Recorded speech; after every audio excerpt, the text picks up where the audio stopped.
Shalom, salam sejahtera bagi Bapak Ibu Saudara-saudara, anak-anak yang dikasihi oleh Tuhan Yesus Kristus. Jumpa kembali bersama saya Pendeta Eka di dalam renungan firman Tuhan pada hari ini, Senin 2 Oktober 2023. Sukacita dan damai sejahtera dari Tuhan Yesus kiranya menyertai hidup kita sekalian. Puji nama Tuhan. Pembacaan firman Tuhan hari ini sampai pada kitab Perjanjian Baru, Kisah Para Rasul pasal yang pertama.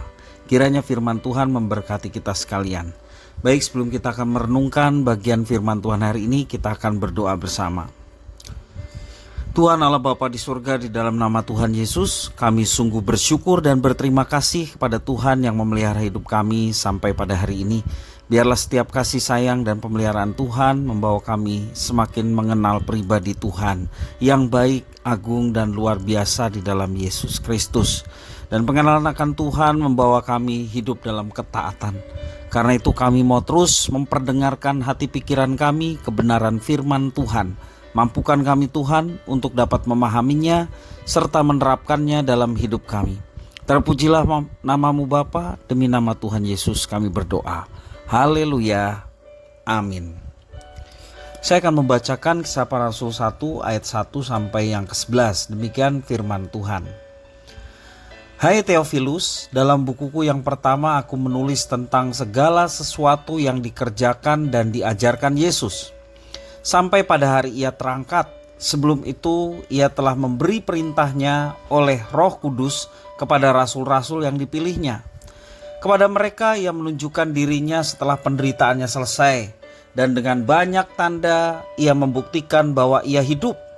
Sebab selama 40 hari ia berulang-ulang menampakkan diri dan berbicara kepada mereka tentang kerajaan Allah. Pada suatu hari ketika ia makan bersama-sama dengan mereka, ia melarang mereka meninggalkan Yerusalem dan menyuruh mereka tinggal di situ menantikan janji Bapa yang demikian katanya. Telah kamu dengar daripadaku. Sebab Yohanes membaptis dengan air, tetapi tidak lama lagi kamu akan dibaptis dengan Roh Kudus. Maka bertanyalah mereka yang berkumpul di situ, Tuhan, maukah engkau pada masa ini memulihkan kerajaan bagi Israel? Jawabnya, engkau tidak perlu mengetahui masa dan waktu yang ditetapkan Bapa sendiri menurut kuasanya. Tetapi kamu akan menerima kuasa kalau Roh Kudus turun ke atas kamu, dan kamu akan menjadi saksiku di Yerusalem dan di Yudea dan Samaria dan sampai ke ujung bumi.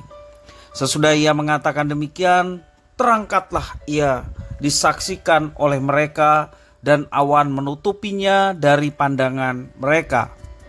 Ketika mereka sedang menatap ke langit, waktu ia naik itu, tiba-tiba berdirilah dua orang yang berpakaian putih dekat mereka dan berkata kepada mereka, Hai orang-orang Galilea, mengapakah engkau berdiri melihat ke langit?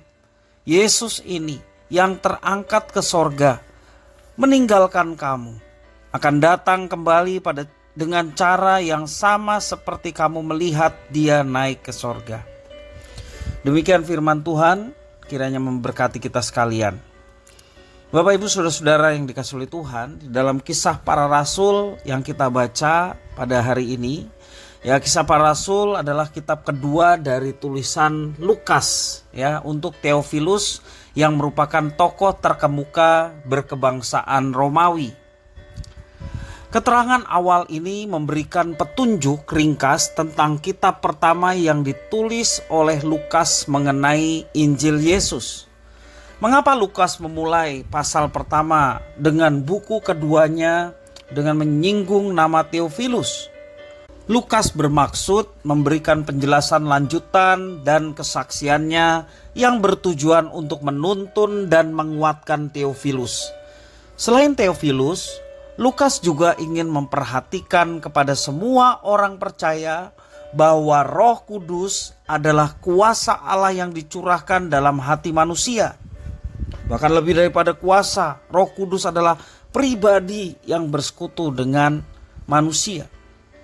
Nah, Bapak Ibu Saudara-saudara yang dikasihi oleh Tuhan, melalui kuasa Roh Kudus, Tuhan Allah terus-menerus berkarya melalui kehidupan orang yang dipilihnya untuk melanjutkan karya keselamatan yang telah didahului oleh Guru Agung kita, yakni Yesus Kristus.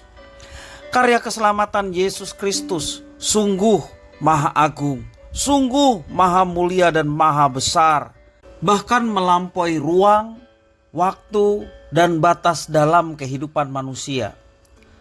Cara kerja Tuhan Allah ini mungkin tidak dimengerti oleh pengetahuan dan bahkan akal budi manusia. Sebab manusia memiliki keterbatasan dalam memahami keajaiban karya Tuhan Allah. Tuhan Allah mencurahkan Roh Kudus untuk membimbing dalam kebenaran, untuk memberdayakan potensi manusia dan menguatkan orang yang percaya untuk bersaksi tentang kerajaan Allah dan kemuliaannya. Kiranya firman Tuhan memberkati kita sekalian. Mari kita berdoa. Tuhan Bapa di sorga, di dalam nama Tuhan Yesus, kami bersyukur, berterima kasih atas firman Tuhan.